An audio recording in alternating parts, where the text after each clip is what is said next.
एक छोटे से गांव में एक बच्चा रहता था जिसका नाम मोहित था। मोहित का दिल बहुत बड़ा था और उसे नई नई चीज़ें सीखने का बहुत शौक था। उसकी सबसे बड़ी इच्छा थी सूरज को छूने की। वह अक्सर अपनी दीदी से कहता, दीदी मुझे सूरज तक पहुंचने का तरीका बताओ। दीदी मुस्कुराते हुए कहती, बिल्कुल मोहित, लेकिन सूरज तक पहुंचने का रास्ता आसान नहीं है। वह दूर है, बहुत दूर।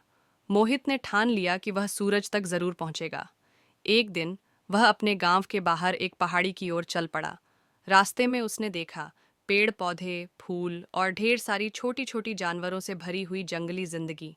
मोहित को बहुत अच्छा लगा, लेकिन वह भूल गया था कि उसकी असली मंजिल सूरज है। जैसे ही वह पहाड़ी के ऊपर चढ़ने लगा, रास्ते में उसे एक छोटी सी लड़की मिली जिसका नाम नीरू था। नीरू ने मोहित से पूछा, तुम कहाँ जा रहे हो? मोहित ने जवाब दिया, मैं सूरज तक पहुंचने जा रहा हूँ। नीरू हंसी और बोली, क्या तुम सच में सोचते हो कि तुम सूरज तक पहुंच सकते हो?